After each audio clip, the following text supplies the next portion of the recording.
अस्सलाम वालेकुम नाज़रीन, आप देख रहे हैं ZH न्यूज़ में हूं ज़हीर अहमद। नाज़रीन, शायद इस्टेब्लिशमेंट मौजूदा हुकूमत का बार अब बर्दाश्त नहीं कर पा रही, इसके ऊपर बात करेंगे।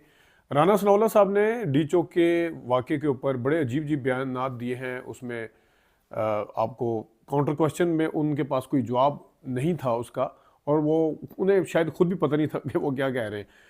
इस पे भी बात करेंगे। बुशरा बीबी और इमरान खान और फिर बाकी पार्टी और फिर अलीमा खान एक तो मीडिया टॉक की, दूसरा उन्होंने बात की है जहाँ पे मिशा यूसुफ जई को उन्होंने झूठा कहा है, और एक इंटरव्यू उन्होंने दिया है। अगरचे वो इंटरव्यू नहीं देती, मीडिया टॉक ज़्यादा करती हैं, लेकिन इंटरव्यू दिया, उसमें कुछ इंकशाफात भी हैं। उमर अयूब साहब जो हैं वो बोले हैं। उमर अयूब साहब ने एक मामले पे आके बैरिस्टर गौहर को या बैरिस्टर सैफ को या अली अमीन गंडापुर को इंडोर्स नहीं किया, बल्कि बुशरा बीबी को इंडोर्स किया। वो मामला कौन सा है, शुरू हम करते हैं जनाब। और इमरान रियाज खान के हवाले से भी कि ये खबरें गर्दिश कर रही हैं कि अली अमीन गंडापुर साहब ने उनको गालियाँ निकाली हैं, इस पर भी बात करते हैं। लेकिन हम शुरू करते हैं जनाब राना सनाउल्लाह साहब के बयान से।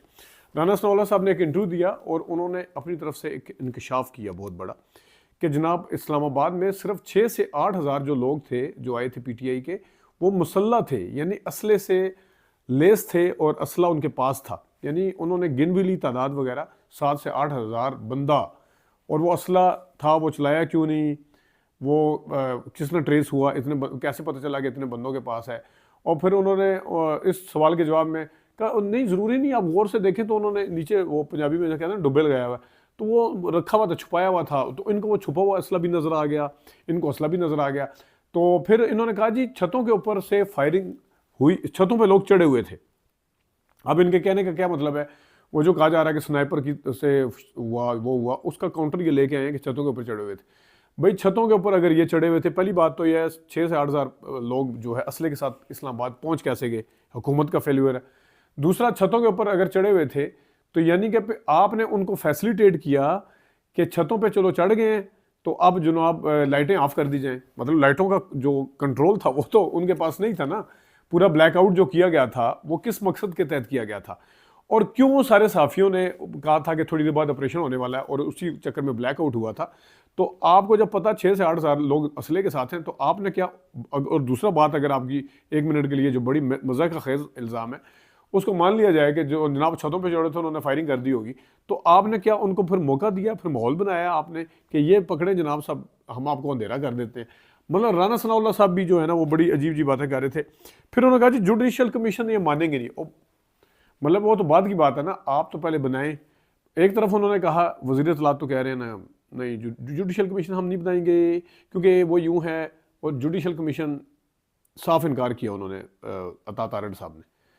इन्होंने पहले कहा कि जुडिशल कमीशन बनना चाहिए बिल्कुल, उसके बाद कहा नहीं नहीं वो ये मानेंगे नहीं, इन्होंने मॉडल टाउन पे भी नहीं माना था, और पुराने जनाब वो सारा कुछ लेके आ गए। तो ये भी बड़ा अजीब सी उन्होंने जो 2-3 जो बयान दिए वो बहुत ही हंसी आने वाले बयान थे।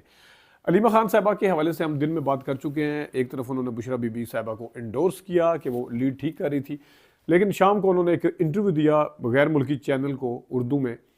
वो चैनल का जो इंटरव्यू था वो उर्दू में था, उसमें उन्होंने अहम बातें की हैं। उन्होंने क्या कहा है, उन्होंने कहा है कि मिशाल यूसुफ जई को अगर ये कहा है, मिशाल यूसुफ जई ने अगर ये कहा है कि इमरान खान साहब का और इसका फैसला था डी चौक का, या ये कहा है कि मिशाल यूसुफ जई से इमरान खान साहब ने बात की है, तो इस पे अलीमा खान ने कहा है कि सुलेमान अकरम राजा को जब इमरान खान साहब हिदायत दे चुके थे तो वो मिशाल यूसुफ जई झूठ बोल रही हैं, गलत बयानी कर रही हैं कि उनसे कोई बात हुई थी उनकी, या उन्होंने कोई डी चौक और उसके बारे में कुछ कहा था। फिर उन्होंने कहा कि इमरान खान साहब के पास कुछ लोग आए थे, अब वो लोग कौन है वो आपको भी पता होना चाहिए। उन्होंने कहा जी वो 10 दिन आगे कर दें, तो आगे से इमरान खान साहब ने कहा था मैं अपनी पार्टी से पूछता हूँ कि इनकी नीयत क्या है, मतलब है वो करेंगे, वो करना चाह रहे हैं। फिर उन्होंने कहा कि पार्टी, अलीमा खान ने कहा कि पार्टी हमारे साथ राब्ते में नहीं है, एक आध दफ़ा बस पार्टी राब्ते में रही है, तो पार्टी और अलीमा खान के दरमियान में फासले हैं। मेरे ख्याल में अलीमा खान साहब ज़ाहिर सियासत में भी नहीं है, तो पार्टी को उनके साथ कोई राब्ते करने की ज़रूरत भी नहीं है शायद इतनी ज़्यादा। लेकिन इन्होंने कहा क़यादत के हवाले से जब इनसे सवाल पूछा गया अलीमा खान साहबा से कि क़यादत के अंदर जो है वो बुशरा बीबी क़यादत कर रही हैं, उन्होंने बड़ा अहम जवाब दिया। उन्होंने कहा कि ये ख़बरें वो लोग फैलाते हैं जो ये स्क्रिप्ट लिखते हैं ताकि इनमें आपस में तकसीम की जा सके। हमारा लीडर इमरान खान है और इमरान खान के अलावा कोई लीडर नहीं है, ये उन्होंने कहा। और उन्होंने कहा कि ये खबरें जो हैं फैलाई जा रही हैं। और फिर कुछ और भी बातें की कि इमरान खान साहब के पास आए थे और इस तरह उन्होंने जिस तरह दिन में भी कहा था कि इनको कंटेनर के पास रहना चाहिए था, और फिर उन्होंने दोबारा से हैरान कौन वो किया कि कंटेनर की तरफ से ऐलान क्यों नहीं हो रहे थे। ये वॉइस ऑफ अमेरिका को जो इंटरव्यू दिया कि कंटेनर की तरफ से ऐलान कंटेनर में से क्यों नहीं हो रहे थे, ये मुझे सबसे बड़ा शिकवा है। क्योंकि कंट्रोल मजमे को वहाँ से किया जाना चाहिए था, क्योंकि आगे गोलियाँ चलने का खदशा था या जो भी था, लेकिन वहाँ पे खामोशी थी। लेकिन वो जो कह रहे हैं जनरेटर ख़राब हो गया था, ये हो गया था, वो हो गया था, उस हवाले से ये बात है। फैसल वाडा के ऊपर जाने से पहले मैं ज़रा एक चीज़ इमरान रियाज के हवाले से सुना है कि गंडापुर साहब ने उन्हें बहुत गालियाँ दी हैं और उन्हें बुरा भला कहा है। तो ज़रा एक जो साफ़ी होता है वो सोर्स से जब खबर लेता है तो सोर्स को कोट करके, यानी कि मुझे एक ज़रिए ने बताया, सोर्स का नाम लेना ज़रूरी नहीं होता, तो वो ख़बर आगे देता है, वो रोकता नहीं है। तो जब किसी ने बताया कि बुशरा बीबी को ज़बरदस्ती उतारा गया था या ज़बरदस्ती वो 2-3 दफ़ा नीचे उतरी, इस खबर को भी इमरान रियाज खान ने जो कोट किया, तो हो सकता है कि अलीमीन गंडापुर साहब को ये चीज़ बुरी लग गई हो कि जनाब ये तो बुशरा बीबी वाली साइड पे जा रहे हैं और मेरे ऊपर जो सवालात उठ रहे हैं कि मैं बार बार भागा हूँ। तो उन्होंने सुना, बड़ी गंडापुर साहब से गुजारिश है, आपका एक तो ट्रैक रिकॉर्ड ऐसा है कि आपके ऊपर आपकी अपनी पार्टी आपके अपने वर्कर तक एतबार करने के लिए तैयार नहीं थे। आप साफ़ियों को बाद में गालियाँ निकालें, साफ़ियों को बाद में बुरा भला कहें, आप अपने वर्कर्स को पहले कन्विंस करें कि आप जो फैसला करने जा रहे हैं, जो भी आप फैसला करेंगे वो बिल्कुल पार्टी के हक में है, ये पहले उन्हें जाके कन्विंस करें। तो ये तो है। अब मैं आता हूँ जनाब, इस्टेब्लिशमेंट जो है वो बाहर उठाने के लिए अब तैयार नहीं है। फैसल वाडा साहब के बारे में अमूमी कहा जाता है कि वो लोग उनको इसलिए सुनते हैं कि इस्टेब्लिशमेंट इस वक्त क्या सोच रही है, क्या करना चाह रही है। तो फैसल वाडा साहब ने 2-3-4 प्रोग्राम्स में एक बात दोहराई है बार बार, तो ये वैसे नहीं दोहराई, ये कोई वैसी अचानक उनकी सोच नहीं आई, इसके पीछे कुछ ना कुछ है। उन्होंने 3 से 4 प्रोग्राम में कहा कि हुकूमत ये तासर दे रही है कि ये पीटीआई वर्सेस इस्टेब्लिशमेंट चल रहा है। उन्होंने कहा ये पीटीआई वर्सेस इस्टेब्लिशमेंट नहीं है, ये पीटीआई वर्सेस हुकूमत है, इस्टेब्लिशमेंट का इससे कोई लेना देना नहीं है। और एक और चीज़ भी उन्होंने जो बड़ी अहम कही, आपको याद है वो 88 का इलेक्शन हुआ था, 90 का, तो उसमें जाग पंजाबी जाग तेरी पग नू लग गया दाग एक चला था। तो फैसल वाडा साहब ने कहा कि अब 30 साल बाद भी ये जाग पंजाबी जाग का नारा लगा के पठानों को, केपी के लोगों को, पश्तूनों को अपने खिलाफ कर रहे हैं, ये बहुत बुरा कर रहे हैं, ये पाकिस्तान के लिए ख़तरनाक है। तो ये रियलाइजेशन जो है मेरे ख्याल में इस्टेब्लिशमेंट के को हुई है, क्योंकि फैसल वाडा साहब ने अगर ये बात की है कि ये इनका और इनका वर्सेस है और इनका और इनका वर्सेस है, तो फिर मेरे ख्याल में इस्टेब्लिशमेंट को खुल के ये चीज़ बता देनी चाहिए, खुद DGISPR को आगे बताना चाहिए कि जनाब हमारा उसके, अगरचे उनके बताने से भी कोई लोग इतनी जल्दी यकीन नहीं करेंगे, क्योंकि उसके लिए एक्शन की ज़रूरत है कि एक्शन उसके लिए क्या क्या होता है। लेकिन बहरहाल एक तरफ से थोड़ी दिन पहले कहा जाए इंतशारी टोला है, ये इंतशारी जमात है, और दूसरी तरफ से एकदम कह दें कि नहीं नहीं वो वर्सेस हैं, तो आप एक सियासी जमात को, एक फ़ौज के तर्जमान होने की हैसियत बावजूद आप एक सियासी जमात को इंतशारी टोला और पता नहीं कौन सी जमात कह रहे हो, तो फिर इतनी जल्दी ये तासुर ख़त्म होता नहीं नज़र नहीं आता। हाँ, अगर ख्वाहिश है आपकी तो ठीक है, उसको फिर एक्शन के ज़रिए देखा जाएगा कि कितना वो है। और फैसल वाडा साहब ने वही बुशरा बीबी के हवाले से अपना काम जारी रखा हुआ है, और उसके हवाले से वो जो कह रहे हैं कि हम खान साहब की जान बचाएंगे, ज़ाहिर है वो उन्होंने दिन में ट्विटर, अब वो ट्विटर हैंडल उस पर अंसार अब्बासी साहब भी हमेशा वो स्टोरियाँ सामने लेके आते हैं कि जिसमें हमेशा इस्टेब्लिशमेंट या हुकूमत को फ़ायदा नज़र आ रहा होता है।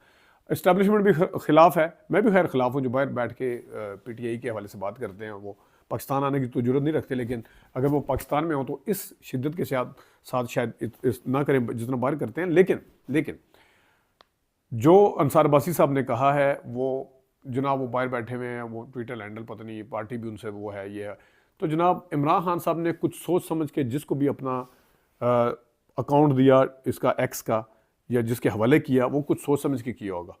वो कोई ऐसा बंदा होगा कि जिसके हवाले से जनाब साहब उन्होंने उनको इजाज़त दी होगी, और अगर उनको किसी भी ट्वीट से किसी भी उससे वो होता तो अपने रोज़ उनको वकला मिलने जाते हैं, वो कह देते जनाब साहब उनको मना करें या फलां बंदे को मैसेज दे दें। वो बुशरा बीबी के जरिए, चलो बुशरा बीबी नहीं मिलने जाती, अलीमा खान के ज़रिए, पार्टी के लीडर्स के ज़रिए, वकला जो उनके अपने मिलने जाते हैं उनके ज़रिए कह सकते थे कि बाहर से बंदा बैठ के कह रहा तो उसे इस ट्वीट को मैं ऑन नहीं करता, या मना कर देते। चले ऑन करना तो ज़रा ज़्यादा वो हो जाता है, सख्त हो जाता है, तो इस हवाले से वो सारा कुछ कर देते हैं। लेकिन यहाँ पर जनाब वही जो जो अजीब बात है, जो इस्टेब्लिशमेंट सोच रही होती है, जो हुकूमत सोच रही होती है, उसी किस्म की एक बीच में से खुरा निकाल के लेके आते हैं अंसार अब्बासी साहब। आप उठा के देख लें, कंसेक्टिव उनकी स्टोरीज इस तरह की है, कोई स्टोरी उनकी आप उठा के देख लें, उसके पीछे ऑब्जेक्टिव क्या होता हुआ नजर आता है कि जनाब साहब पीटीआई का नुकसान हो, हुकूमत का कहीं ना कहीं फ़ायदा हो, इस्टेब्लिशमेंट का कहीं ना कहीं फ़ायदा हो, इस्टेब्लिशमेंट के बयानिए के करीब करीब रहते हैं, हुकूमत के बयानिए के करीब करीब रहते हैं, तो ये करते हैं अंसार अब्बासी साहब। अब मैं जनाब आपको मरीम नवाज शरीफ साहिबा के हवाले से थोड़ा सा बता दूं। उन्होंने कहा कि गंद से साफ सुथरे पंजाब से ज़्यादा इसकी सफाई करना है मुल्क की, और जो लोग आ गए हैं इसमें, और डी चौक था, और पता नहीं महंगाई का उन्होंने कहा जी जनाब 38% पे छोड़ गए थे। तो मोहतरमा आपसे गुजारिश है, 13 से 14% पे इमरान खान छोड़ के गए थे, याद है ना, डबल डिजिट पे हुआ था, तो सारे कह रहे थे डबल डिजिट है। जो PDM 2 की हुकूमत थी, इधर तो कोई रोक टोक ही नहीं थी ना, इधर तो 38 पे ये लेके गए थे। आप कह रहे हैं ये 38 पे छोड़ के गए थे, पहले देखें तो सही कौन छोड़ के गया था, ये कौन है, वो आपके चचा जान थे। ये कॉन्फिडेंस चाहिए झूठ बोलने के लिए, वैसे गलत बयानी के लिए ये कॉन्फिडेंस चाहिए। उठा के देखें कि कब इमरान खान के ज़माने में 20% पे भी गई हो, 38% पे तो ये छोड़ के गए। आपने कहा जी 38% पे इमरान खान साहब की या PTI की तरफ इशारा कर रहे, तो ये एक थोड़ा सा। दूसरा, उन्होंने कहा जी कभी मैंने कहा कि जेल के अंदर मुझे ना रखा जाए, मैं जेल में हूँ, इनसे जेल बर्दाश्त नहीं हो रही। कभी नवाज शरीफ साहब ने कहा कि जनाब साहब मुझे जेल से निकालें, या मैं इस पर क्या कहूँ, इस पर पहले मैं क्या कहीं लगा सकता हूँ। नवाज शरीफ साहब ने पहली दफ़ा जब जेल गए 99 से लेके 2000 में डील जब तक नहीं होगी, तो उन्हें फिर वो आपके अपने तादी कहते हैं जनरल अपने वो आसिफ जरदारी साहब कि जनाब आपका कहता था लीडर कि मुझे मच्छर काटते हैं अंदर अटक जेल में, और तंग आए हुए थे। ठीक है, वो डील में पार्टी को कितना अफसोस हुआ था। गौसल ईशा ने उस वक्त क्या कहा था जब डील की थी, फलां बंदों लीडर्स ने क्या क्या कहा था कि आप खुद डील करके चले गए। चौधरी शुजात क्यों मजबूर हुए थे काफिले जाने में, लंबी स्टोरी है, खुद डील करके चले गए थे, आपकी पार्टी नाराज हुई थी, और आप कह रहे हैं कि मुझे कभी कहा जेल।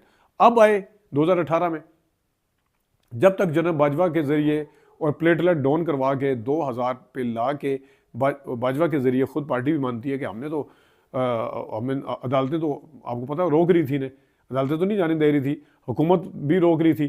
तो हुकूमत के आगे तो ख्वाजा आसिफ साहब और ये राना सनाउल्लाह, ये इनका बस है कि ये मैं बाहर इलाज के लिए भेज सकते, जिन्होंने भेजना था भेजा है। तो जनाब उस लाहौर से लंदन जाने से पहले 6 हफ्ते के लिए एक दफ़ा वो रेवंड गए जेल से निकल के, एक दफ़ा वो गायनी के वार्ड में जाके दाखिल हो गए थे, उन्हें वार्ड पता नहीं पसंद नहीं आया था, बीमार हो गए थे। इमरान खान साहब बीमार नहीं हुए, अभी तक ज़मानत पे बाहर नहीं आए, अभी तक 6 हफ्ते के लिए बाहर नहीं आए, और बाद में जिस तरह आप डील करके गए जनाब, वो भी सबके सामने। और एतमाद चेक करें मरीम नवाज शरीफ साहबा का, कभी नवाज शरीफ साहब ने कहा कि मुझे निकालें। आपकी अपनी जमात कहती है कि नवाज शरीफ साहब उत्थे क्यों बैठे हुए ने, 4 साल जब हुए हैं, तो वो कहते थे जब लोग जाते थे माइक उठा के कि वो उत्थे क्यों बैठे हुए हैं, उन्होंने वापस बुलाओ। तो ये बातें होती थी, ये ऑन रिकॉर्ड है। आपकी जमात कहते थे, बड़े बड़े साफ़ी कहते थे जो प्रो हैं कि इमरान खान मियाँ साहब ने ट्रेन मिस कर दी है, मियाँ साहब को 4 साल बाहर नहीं गुजारने चाहिए थे, मियाँ साहब ने बीमारी का बहाना किया, डॉक्टर वगैरह को चेक नहीं करवाया, वहाँ पे फिरते रहे, मीटिंग भी अटेंड, वापस आने का नाम नहीं लिया पूरा, यानी कि अपने भाई के ऊपर भी एतबार नहीं था, उस टाइम भी वापस नहीं आया। दूसरी दफ़ा जब बने तो पूरे तरीके से हर तरफ जहाँ से एतबार मिलता है या जहाँ से ट्रस्ट मिलता है, फिर जनाब एयरपोर्ट के ऊपर सारे सिग्नेचर किए गए, तो ला के अदालतों को इश्तिहारी और मफरूर जो थे वो वहाँ पे सारा कुछ कराया गया। तो और फिर मरीम नवाज शरीफ साहबा कहती हैं हमने कभी कहा है, मियाँ साहब ने कभी कहा है कि जेल से निकालें, ये कॉन्फिडेंस चाहिए होता है। इजाज़त दीजिए, अल्लाह हाफ़िज़।